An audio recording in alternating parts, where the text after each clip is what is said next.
that Clark will make it back before the regular season ends, but the Fever clearly running out of time. With that said, they're going to be in the playoffs. So, they're really taking it to the buzzer here, whether Clark can return with the regular season still in action, or if there's a possibility for her to come back for the playoffs, because they haven't ruled her out. She's not just a shooter. She's not just a rookie. And she's definitely not replaceable. While the Indiana Fever scramble to stay afloat amid a brutal injury storm, the truth is finally hitting hard. What Caitlin Clark brings to the game, nobody else can replicate. Not on this roster. Not in this league. Her absence isn't just a missing stat line, it's a missing heartbeat. And no matter how hard the Fever try to pivot, they're learning the harshest lesson in real time. You can't manufacture greatness. You can't fake leadership. And you sure as hell can't replace the invisible genius of a player who rewired your whole offense from day one. Let's break down the 5 reasons why Clark's hidden impact goes beyond numbers, and why the Fever are running out of answers without her. The Caitlin Clark injury return situation remains a cocktail of hopeful, frustrating, and confusing. The latest news, Clark doing full court drills with the team, looking good, running up and down the floor, getting shots up. But according to head coach Stephanie White, she has still not participated in practice or contact practice. Before her injury, Clark wasn't just putting up 16.5 points and nearly 9 assists per game. She was reading defenses like a veteran point guard in year 10. Her feel for the game was otherworldly. She could see plays develop before they unfolded, thread the needle through crowded lanes, and deliver dimes that made average finishers look elite.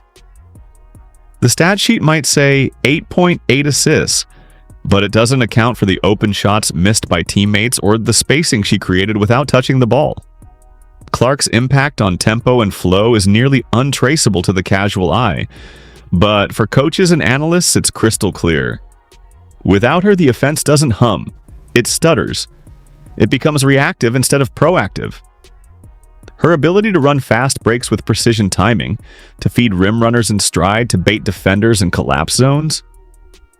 That's not just talent, that's rare basketball IQ. And that's exactly what's missing now. The Fever's offense was built around one thing: Caitlin Clark's gravity. Even when she wasn't scoring, she pulled defenses like a magnet. Teams had to pick her up 30 feet from the hoop, and that single shift opened lanes, created mismatches, and gave players like Aaliyah Boston and Kelsey Mitchell space to operate. Now that she's gone, that spacing has collapsed. Defenders are sagging, passing lanes are tighter, the ball is sticking. The system that once ran on Clark's instinct and flair has turned mechanical, predictable, almost painful to watch. Odyssey Sims has done a commendable job stepping in, but this isn't her offense. This was never anyone's offense but Clark's. She wasn't just the floor general, she was the architect. Remove her from the equation, and the whole blueprint falls apart. That's why the Fever aren't just missing shots, they're missing an identity. One they built too fast and too fully around one irreplaceable rookie. Let's break this down further. Passing in professional basketball isn't about simply moving the ball, it's about moving the game. Caitlin Clark did that on every possession. Her passes were so sharp, so ahead of the defense, that defenders were often reacting to her eyes and her hands, rather than the actual movement of the ball. She controlled space and time with how she passed.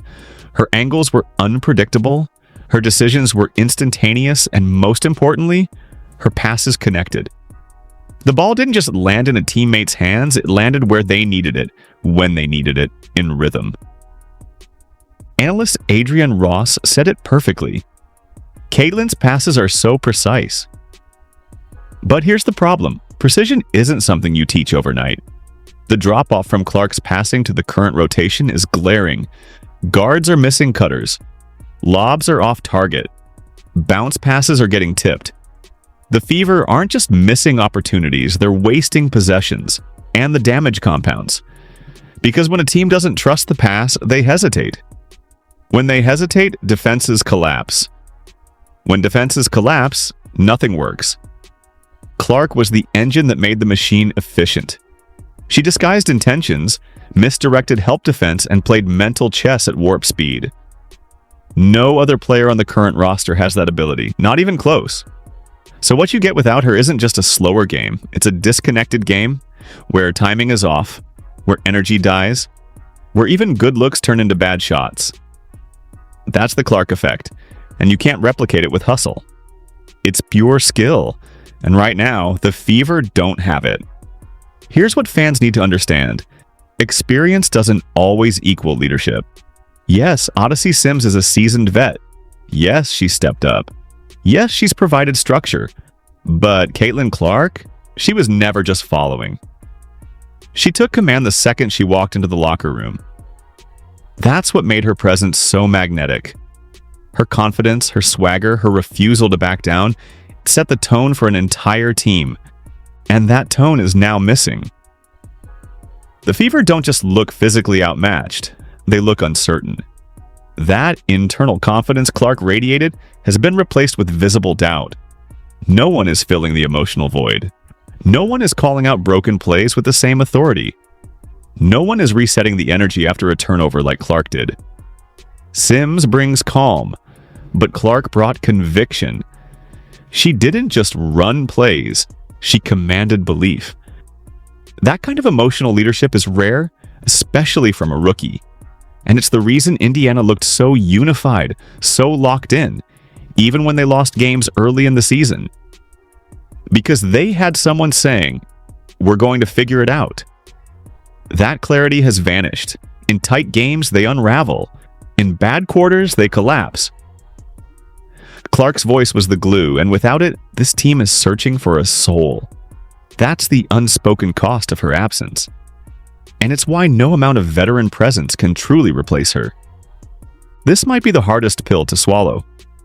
Indiana built its entire blueprint around one player, and never built a safety net. From media attention to game strategy, everything was tailored to Caitlin Clark. And while that paid off in early buzz, ticket sales, and league-wide relevance, it left the Fever fatally exposed. Because when she went down, so did the entire scaffolding holding this roster together. Look around. There's no clear second ball handler. There's no playmaker with the ability to stabilize chaos. There's no offensive system functioning independently of Clark's presence. This team wasn't built for adversity. It was built for viral moments, highlight reels, and sold-out arenas.